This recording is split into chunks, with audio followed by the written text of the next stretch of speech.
Bonjour. Bonjour. Salut. Bonjour. Ça va? Oui, et toi? Oui, ça va. Loïs, tu viens? Ça a été la nuit? Bonjour, Lexi. Alors, tu vas bien?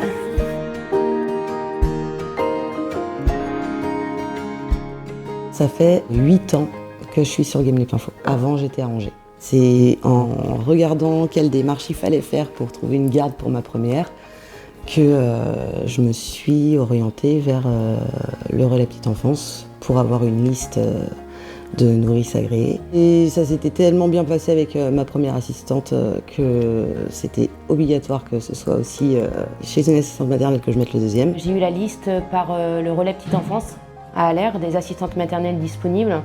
Et donc c'est là que j'ai commencé à appeler et à rencontrer 3. J'en ai rencontré 3, dont Nolwenn. Directement, ça a été un coup de cœur, déjà rien que dans la conversation, dans l'échange. Marie-Laure, ça a été la deuxième que j'ai vue. Et ça a été le soulagement tout de suite parce que je me dis c'est bon, on acte les choses. Je me suis sentie directement en confiance, mon conjoint aussi.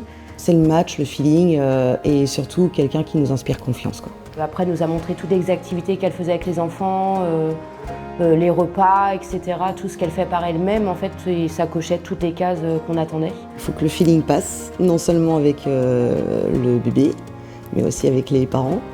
Et moi, je trouve ça très important qu'on puisse communiquer correctement et pouvoir faire confiance quand on laisse nos enfants. L'importance des premiers rendez-vous avant de signer le contrat, c'est de pouvoir bien discuter, de pouvoir bien ressentir la personne et de savoir ce que chacun attend. Et puis il y a la période d'adaptation du bébé aussi qui fait que ça rassure beaucoup les parents de voir comment ça se passe une journée type, quoi. C'est vrai qu'en multi-accueil, ils sont plusieurs. Donc on se dit que notre enfant, s'il y a un souci avec une, il y en a plein d'autres pour voir, en fait, entre guillemets, que là, il faut avoir confiance. Ouais. On se demande toujours qu'est-ce qui se passe quand la porte est fermée. Et puis là, maintenant, j'ai plus cet a priori-là où je me sens totalement en confiance, quoi. Zachary, il est très content de l'arrivée. Des fois, il n'a pas envie de partir du tout. Quand on va le lever, il a un petit temps d'adaptation pour se dire « Ah maman, elle est là. Non, je préfère les bras de nounou pour le moment. » On voit quand il a fait une activité, en particulier dans la journée avec Marie-Laure, on voit qu'à la maison, s'il y a quelque chose qui lui rappelle, il va être tout de suite intéressé, qu'il va le vouloir et qu'il va vouloir faire tout seul. Ça se passe, oui, très bien. On n'a pas l'impression d'être l'employeur, en fait. Et là, par contre, on est obligé de se connecter tous les mois, de faire les bulletins de salaire. C'est de la paperasse, parce qu'il y a le contrat, mais il y a aussi la déclaration de l'emploi. Mais bon, il y a la personne qui s'occupait du RPE sur Gamelet. Elle m'a aidé à faire les premières fiches de paye et puis la déclaration d'employeur. Je pense que j'ai toujours choisi ce métier, c'est toujours ce qui m'a passionnée. Et en fait, j'ai découvert le métier d'éducatrice de jeunes enfants par le biais de stages que j'ai fait dans un relais petite enfance. Et en fait, ça m'a passionné les mots que l'éducatrice donnait aux enfants quand on croisait des enfants, lui dire tu as le droit d'être en colère, mais tu n'as pas le droit de taper. Et je me disais ah oui non mais en fait c'est exactement ça que je veux faire, c'est de venir mettre du sens dans ce que vivent les enfants et de les aider à grandir et à s'épanouir de cette façon-là. Quand on démarre en tant qu'assistante maternelle, ça nécessite quand même de repenser sa maison un peu. Vraiment, la première chose, c'est est-ce que, à l'heure actuelle des choses, je peux garantir la sécurité physique des enfants, qu'ils puissent chacun avoir un endroit pour dormir, donc un lit adapté à leur âge. Et après, il faut quand même avoir un environnement qui soit propice à l'éveil. Ça ne veut pas dire plein de jeux, mais il faut quand même pouvoir avoir des espaces où ils se sentent, où ils ont envie de se poser, où ils se sentent à leur place en fait chez eux.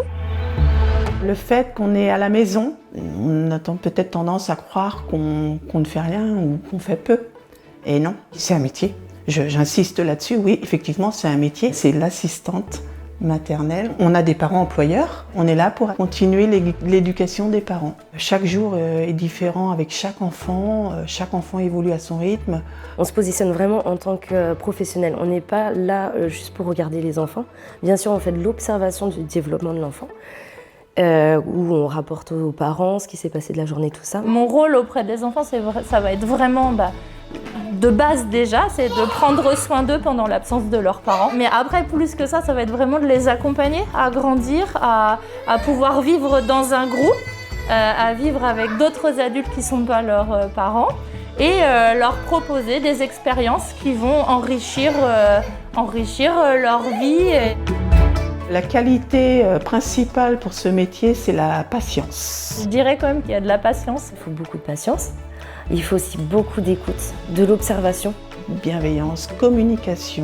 De la curiosité pour le métier, parce qu'en fait, c'est un métier, si on n'y met pas de sens, on va juste avoir l'impression de changer des couches et de surveiller des enfants. Et c'est pas ça, en fait, le métier d'assistante maternelle. Si on y met du sens, ça va être observer les interactions entre eux, comment ils rentrent dans un groupe. Et puis, se former.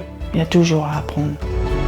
On a la possibilité d'assister à d'autres formations tout au long de notre parcours professionnel et ça c'est un vrai moment hyper important pour nous parce que ça permet de partager avec d'autres assistantes maternelles, donc des fois aussi de partager et nos difficultés et nos astuces, tout ça. Et c'est toujours des formations très passionnantes et très concrètes, qu'on a un vrai apport sur un sujet qu'on a choisi. Si on a besoin, on peut se tourner vers le RPE. On est guidé. On reçoit régulièrement des mails pour les activités proposées, pour les formations, pour les réunions. J'ai eu vraiment un soutien par le relais petite enfance de ma commune. Pour toute question, tout doute que je pouvais avoir, j'avais une réponse rapide qui me guidait. Donc je me sentais vraiment soutenue. Le relais petite enfance, c'est une vraie ressource pour nous en tant qu'assistante maternelle parce que quand on a des questions, ça peut être plein de questions et juridiques et administratives ou sinon plutôt au niveau des enfants, au niveau pédagogique. Ils sont toujours disponibles pour nous répondre et en plus ils nous proposent des temps d'atelier. On peut voir d'autres collègues et c'est toujours intéressant aussi de pouvoir se retrouver. Et pour les enfants, ça leur permet de leur apporter d'autres choses. C'est d'autres jeux, c'est d'autres propositions, c'est d'autres enfants. 22 ans que j'accueille des petits bouts, dont certains ont dépassé l'âge des 20 ans. Ma plus belle récompense, c'est qu'ils me reconnaissent et qu'ils viennent vers moi, qu'ils viennent me revoir. Faire un peu partie de la famille de Zachary, quoi.